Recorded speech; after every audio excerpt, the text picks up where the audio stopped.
Hi there and welcome back. So the next part of the video we're going to talk to you about interviews and what you need to do to prepare for that interview if you're lucky enough to get one.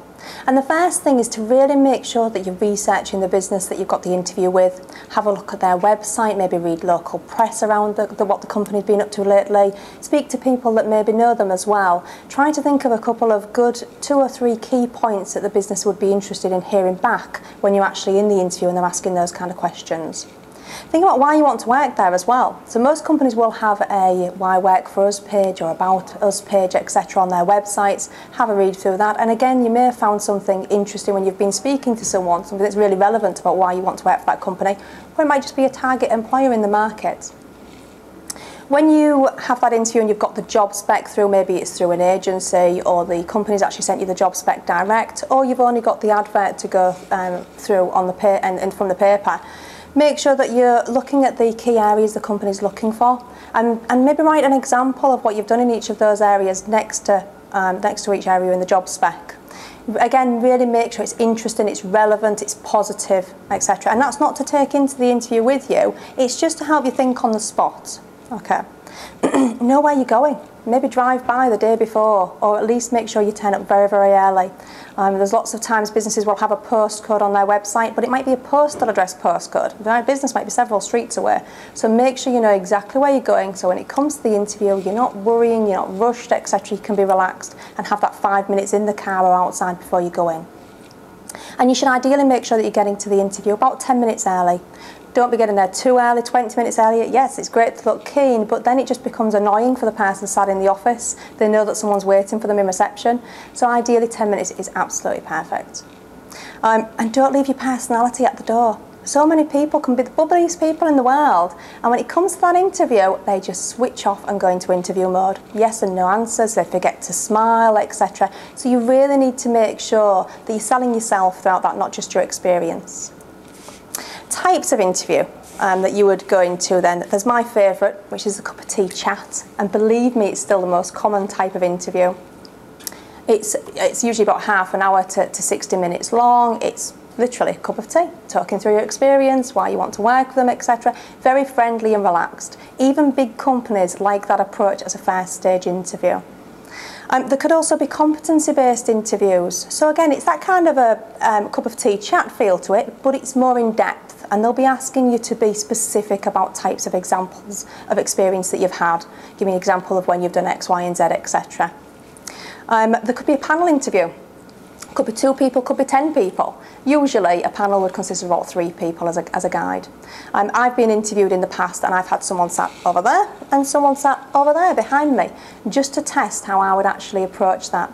And so what you need to do, if you are in a very unusual situation or in a panel interview, is if someone asks you the question, you're responding to the person that's asked you the question, you're talking your way through the different people, but you're ending on the person that's asked you the question. Okay? And make sure you're involving all of the panel.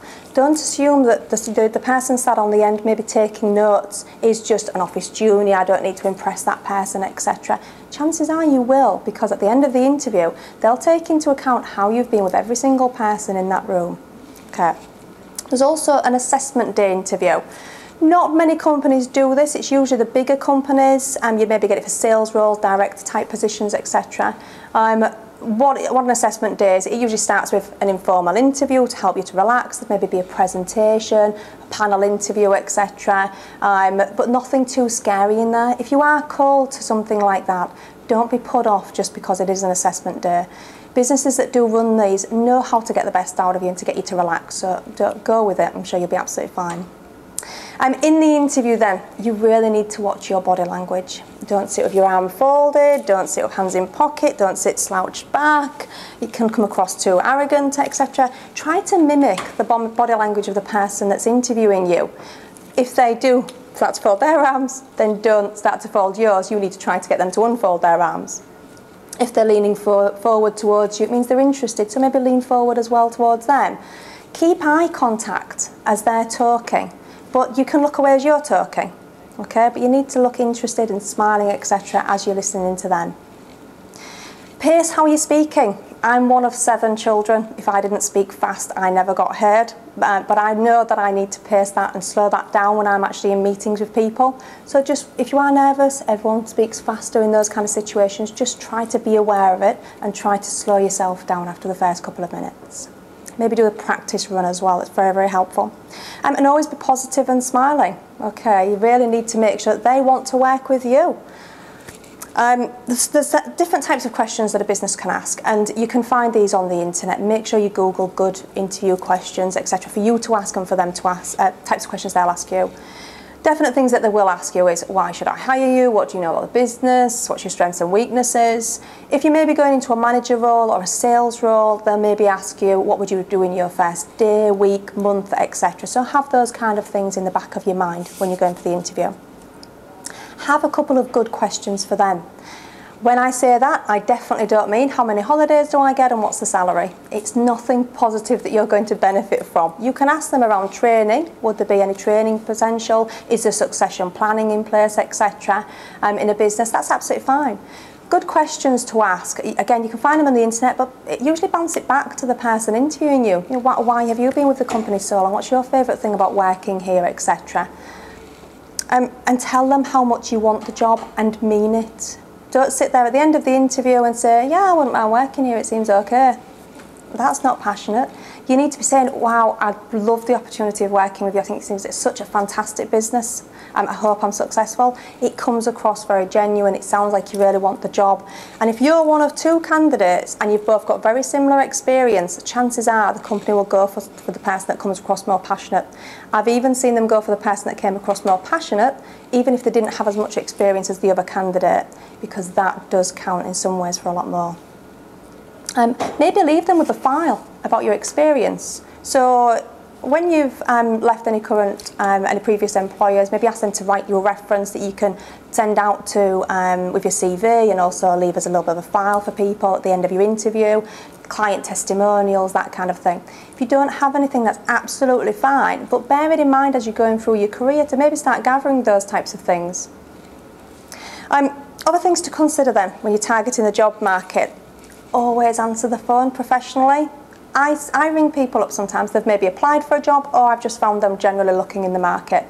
They will grunt down the phone, or they will be rude when they answer the phone, etc., because they don't know who I am. They assume it's a sales call.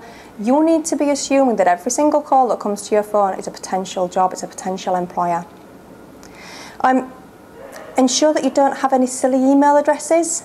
Some people do put weird and wonderful things on that, which is absolutely fine. But if you do get an interview with someone, chances are the business may want to email you some details out direct. So just make sure that you've got a nice professional email address as well. And be very careful with social media. Facebook, Twitter, etc. What are you saying? How are you portraying yourself? You need to be the image that you want to become. So you really need to make sure that you're getting that right from the offset. You need to make sure that you're registering with several agencies, and only register with agencies that say they can help you. It's no good sending your details out to 10 agencies and saying, well, I've never heard anything back from them. If they're not relevant for yourself, if they don't cover your core area, then they won't make contact with you because they're too busy focusing on their core area. We're businesses at the end of the day. Keep regular contact with the ones that say they think they can help you. So call them every 3 or 4 weeks. We will literally get hundreds of calls, emails, etc. People asking for our help every single day.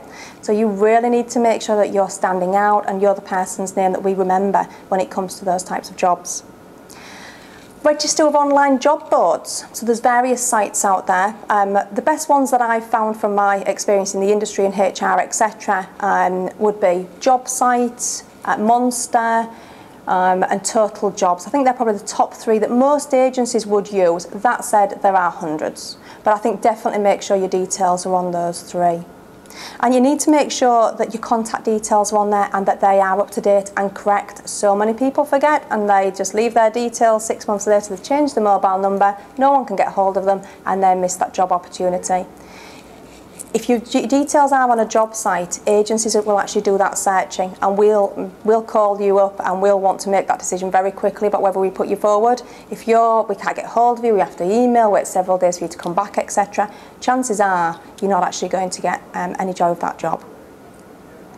Send your CV into a job even if it's a level above or below where you're at the moment. So maybe it's an accounts manager job and you're an assistant accounts manager, etc. So just maybe send it in, because chances are if they are looking for a manager, they might be looking for assistants, or if it's a sales manager, they might be looking for telesales, etc. So just bear that in mind as you're going through the jobs as well. Search the job sites every 2 or 3 days. You can do it daily, absolutely, and wonderful if you can, but equally don't become too demotivated with it. Put in the keywords of the things that you're looking for from your experience, but maybe also just search your area. So just put in Hull as a keyword or Leeds as a keyword, etc., and see what jobs it brings up that you want to go forward for. Check local press and the business pages. See who's doing well at the moment, what businesses are having some real successes, maybe they're expanding, etc. Maybe it's a good time to actually send your CV into them.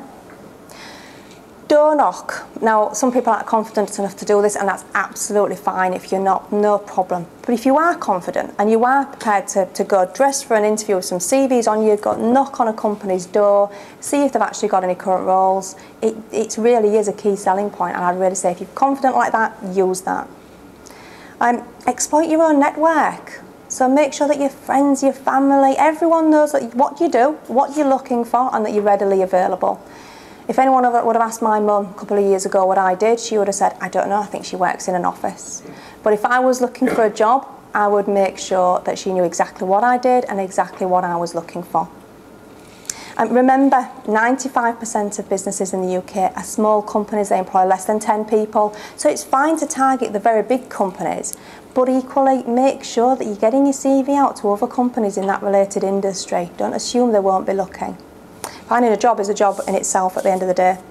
So I hope you've enjoyed this video. I hope you found some of this useful, and both myself, Centaur Recruitment, and the Hull College Group would like to wish you the very best of luck in your chosen career. Thank you.